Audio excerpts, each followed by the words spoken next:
Sir சொல்லுங்க sir. இல்லைங்க sir, இப்போ நான் ஒரு ரிட்டையர்மெண்ட் மாதிரி விஆர்எஸ் ஸ்கீமில் வந்துட்டு வெளியே. ஓகேங்க. அப்புறம் நம்மகிட்ட வந்து ஒரு 40 lakhs அமௌண்ட் இருக்கு. சரிங்க.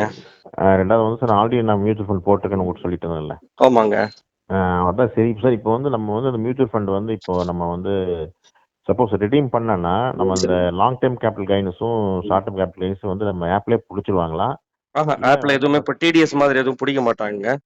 உங்களுக்கு எல்லாமே கொடுத்துருவாங்க. அந்த இயர் எண்ட்ல வந்து நீங்க செல்ஃபா ஃபைல் பண்றீங்களோ இல்ல வந்து ஆடிட்டர் இல்ல சார்ட்டர்ட் அக்கௌண்ட் த்ரூ நீங்க ஃபைல் பண்றீங்கன்னா அப்போ கேபிட்டல் கெயின் ஸ்டேட்மெண்ட்னு ஒன்று கேட்பாங்க. அந்த ஸ்டேட்மெண்ட்டை கொடுத்துட்டீங்கன்னா அதுல எவ்வளவு கேபிட்டல் கெயின் அப்ளிகபிளோ அதுக்கு ஏற்ற மாதிரி அவங்க நம்ம டாக்ஸ் கட்டுற மாதிரி வரும். அதான் சார். இப்போ ஒய்ஃப் வந்துங்க சார், இப்போ வந்துங்க சார் அவங்க வந்து ஹவுஸ் ஒய்ஃப் தாங்க. சரிங்க. அவங்க எங்கேயும் வேலைக்கு போறதில்ல. ரெண்டாவது வந்து ஓகேங்க. அவங்களுக்கு வந்து கேபிட்டல் கெயின் டாக்ஸ் வந்து கிளைம் பண்ணி நம்ம டாக்ஸ் பண்ணாலுமே நம்ம ரிட்டர்ன் எடுத்துக்கலாமா? இல்லைங்க. இப்போ வந்து என்னன்னா டாக்ஸேஷன் எல்லாம் சிம்பிளிஃபை பண்ணிருக்காங்க. அதாவது நீங்க வந்து டெட் ஃபண்ட்ஸ்ல எல்லாம் இருக்கு பாத்தீங்களா? எது எதெல்லாம் அப்ளிகபிள் இந்த ஸ்லாப் ரேட்ன்னு இப்ப நான் ஒரு வீடியோ கூட ரீசெண்டா போட்டேன் நானு. எல்லாத்தையும் டாக்ஸ் இதெல்லாம் எக்ஸ்பிளைன் பண்ணிட்டேங்க. அதாவது உங்களுக்கு வந்து ஆமாங்க சார், கேபிட்டல் கெயின் இல்லாம நீங்க ரிட்டர்ன்ஸா வருது பாருங்க. அதாவது டெட் ஃபண்ட்ஸ்ல எல்லாம் வருது ரிட்டர்ன்ஸ்ன்றது மாதிரிலாம் வருது இல்லைங்களா? அது எல்லாமே ஆமாங்க உங்களோட அப்ளிகபிள் இன்கம்ங்க. அதாவது நீங்க வந்து அந்த 3 லேக்ஸ் ஸ்லாபுக்குள்ள வரீங்களா இல்லையா? அதாவது ஓல்ட் ரெஜிமா நியூ ரெஜிமா அதுக்கேற்ற மாதிரி டாக்ஸ் ஸ்லாப் படி நீங்க டாக்ஸ் கட்டணும். அதுக்குள்ள அவங்களுக்கு இன்கம் இல்லைன்னா இது ஓகே, இதுக்கு நீங்க டாக்ஸ் கட்ட தேவையில்ல. ஆனா வேறஸ் நீங்க வந்து லாங் டேர்ம் கேபிட்டல் கெயினாவோ இல்ல ஷார்ட் டேர்ம் கேபிட்டல் கெயினாவோ வந்ததுன்னா அப்போ ஃபார் எக்ஸாம்பிள் நம்ம வந்து ஈக்விட்டி மியூச்சுவல் ஃபண்ட் எடுத்துப்போமே. அப்ப அந்த 1 இயர்க்கு மேல இருக்கிறது வந்து பாத்தீங்கன்னா அவங்களுக்கு வந்து லாங் டேர்ம் கேபிட்டல் கெயின். ஓகேங்க சார். அதுக்கு வந்து 12% ஆக்கிட்டாங்க. முன்னாடி 10 இருந்தது, இப்ப 12 ஆக்கிட்டாங்க. சரிங்க சார். ஓகேங்களா? அதுக்கு வந்து அவங்க டிடிஎஸ்ஸா எதுவும் பிடிக்க மாட்டாங்க. உங்களுக்கு வந்துரும். நீங்க ரிடம்ஷன் கொடுத்தீங்கன்னா நீங்க பாக்குற வேல்யூ ஆப்ல பாக்குற வேல்யூ உங்க அக்கௌண்ட்டுக்கு வந்துரும். அந்த இயர் எண்ட் வந்து நம்ம ஃபைல் பண்ணும்போது இது வந்து இன்கம் டாக்ஸ் டேட்டாபேஸ்லயும் உங்களுக்கு போயிருக்கும். இப்ப ஏஐஎஸ்ன்ற மாதிரி அதுல வந்துரும் உங்களுக்கு. இந்த மாதிரி இவ்வளவு இந்த பான் கார்டுக்கு வந்து இவ்வளவு கேபிட்டல் கெயின் வந்திருக்குன்னு. இது இன்கம் பொறுத்தெல்லாம் கிடையாதுங்க. நீங்க ரியலைஸ் பண்ண கெயினை பொறுத்து அந்த வருஷத்துக்கு நீங்க நம்ம கட்டணும். ஓகேங்களா? அதே வந்து ஷார்ட் டேர்ம் கேபிட்டல் கெயினா இருந்துச்சுன்னா அதாவது 1 இயர்க்குள்ள இருக்கிறது வந்து பாத்தீங்கன்னா முன்னாடி 15% இருந்தது. இப்ப ரிவைஸ் பண்ணி 20% ஆக்கியிருக்காங்க. அப்ப அந்த ஷார்ட் டேர்ம் கேபிட்டல் கெயின் வந்து 20% நம்ம கட்டுற மாதிரி வரும். இது வந்து ஈக்விட்டி அசெட்டுங்க. அதாவது வேற அசெட்டுக்கெல்லாம் பாத்தீங்கன்னா இப்ப மத்ததெல்லாம் ஜென்ரல் அந்த இதுல கொண்டு வந்துட்டாங்க. மத்த கேட்டகரி எல்லாம் இருக்கு இல்லைங்களா? அதுக்கு 24 months நம்ம கிளைமே பண்ணலீங்க சார். நம்ம எதுவுமே ரெடீம் பண்ணல. சரிங்க. இன்கம் டாக்ஸும் ஃபைல் பண்ணல. சப்போஸ் ரெடீம் பண்ணா மட்டும்தான் நம்ம ஃபைல் பண்ணணுமா டாக்ஸ்? எப்படி சார்? அதுதான் சார். இப்ப வந்து நம்ம ரிடம்ஷன் பண்ணணும்னா அந்த வருஷத்துக்கு உங்களுக்கு அதுக்கு முன்னாடி நீங்க உங்களுக்கு இன்கம் கிடையாது, கேபிட்டல் கெயின் கிடையாது, நீங்க ஃபைல் பண்ணல அப்படின்னா ஓகேங்க. இப்ப வந்து ஒருத்தர் எப்ப ஒரு இண்டிவிஜுவல் வந்து ஃபைல் பண்ண ஆரம்பிக்கணும்னா அந்த டாக்ஸ் ஸ்லாபுக்குள்ள வர ஆரம்பிச்சிட்டாங்கன்னா அப்ப நீங்க வந்து ஓல்டு ரெஜிமா நியூ ரெஜிமான்ற மாதிரி நம்ம சூஸ் பண்ணுவோம் இல்லைங்களா?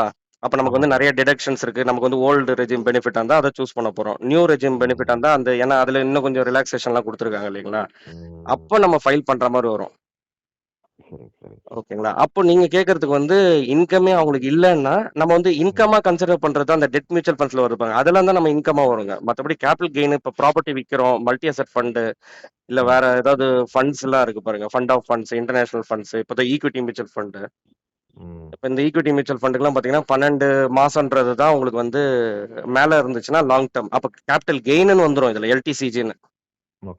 அப்போ அது வந்து உங்களோட இன்கமா கன்சிடர் பண்ண மாட்டாங்க. அது உங்களோட ப்ராஃபிட். ஓகேங்களா? அதுக்கு 12% நம்ம கொடுக்கணும். ஆனா அந்த 1,25,000 இப்ப எக்ஸம்ஷன் முன்னாடி 1 lakh இருந்தது வந்து இப்போ ஒரு ஃபினான்ஷியல் இயருக்கு வந்து 1,25,000 வரைக்கும் எக்ஸம்ஷன் கொடுத்துருக்காங்க. அப்ப நீங்க ரியலைஸ் பண்ணும்போது நம்ம வந்து எவ்வளவு capital gain long term capital gain பார்க்கணும். அப்ப வந்து 1,25,000 குள்ள இருந்துச்சுன்னா நீங்க டாக்ஸ் கட்ட தேவையில்லையே. சார் இப்போ நம்மளது விஆர்எஸ் நம்ம வந்துட்டுங்க சார். 52 ஆச்சு. சரிங்க. இப்போ எப்படிங்க சார் நம்ம வந்து இந்த ஹெச்டிஎஃப்சி இந்த பேலன்ஸ்டு ஃபண்ட் போட்டு நம்ம ஏதாவது எஸ்டபிள் பண்ணிக்கலாமா எப்படிங்க சார்? இல்லை அதான் சரி. நம்மளோட தேவைகளுக்கு நமக்கு இருக்குதுன்னு வச்சுங்களேன். நமக்கு வந்து ஒரு எப்படி மாசம் மாசம் நமக்கு இன்வெஸ்ட்மெண்ட் பண்றோம். எஸ்ஐபி பண்ற மாதிரிங்க. நமக்கு என்ன ரெக்யர்மெண்ட் இருக்குங்களோ நம்மளோட கார்பஸ்ல இருந்து நமக்கு தேவையான எஸ்டபிள்யூபி பண்ணிக்கலாங்க. அதான் பெஸ்ட்டுங்க. அப்ப டாக்ஸ் எஃபிஷியன்ட்டாவும் இருக்கும். ஓகேங்க. ஏன்னா சிஸ்டமேட்டிக்கா நம்ம பண்ணுவோம். அந்த ஃபினான்ஷியல் இயருக்கு வந்து நம்ம ஏன்னா ஒரு டைம்ல பெரிய கார்பஸ் சேர்ந்துட்டு ஃபுல் ரிடம்ஷன் கொடுக்கும்போது பெரிய கேபிட்டல் கெயினா இருக்கும் இல்லைங்களா? இதை நம்ம சிஸ்டமேட்டிக்கா நம்ம தேவை சார். இப்போ லேண்ட் ஏதாவது வித்துட்டு நம்ம வந்து லேண்ட் அமௌண்ட் வந்து உள்ள கொண்டு வரோம்னா ஓகே அது எப்படி சார் நம்ம டாக்ஸ் கட்டி தான் பண்ணணும்? இதான் சார். இப்ப நீங்க ஆக்சுவலா இதுக்கு முன்னாடி நான் இந்த tax related capital gain statement ரிலேட்டட்லாம் பாத்தீங்கன்னா எங்களுக்குன்னு ஒரு லிமிட் இருக்கு. அதாவது நாங்க வந்து மியூச்சுவல் ஃபண்ட் எக்ஸ்பர்ட்ஸ். சரிங்க. ரைட்டுங்களா? இது வந்து ஆக்சுவலா பார்த்தீங்கன்னா, டாக்ஸ் எக்ஸ்பர்ட், சார்ட்டர்ட் அக்கவுண்டன்ட் இல்ல ஆடிட்டர் அவங்க தான் வந்து ரைட் பெர்சன் ஓ! டூ கிளாரிஃபை உங்களுக்கு வந்து ஏன்னா, இதுல வந்து நம்ம ம். டெசிஷன் எடுக்கிறோம் இத பேஸ் பண்ணி. ம். அப்ப எது கரெக்ட், எது தப்புன்றத நம்ம அப்படி பண்ணோம்னா கரெக்ட்டா இருக்கும். சரிங்க சார். ரொம்ப நன்றிங்க சார்.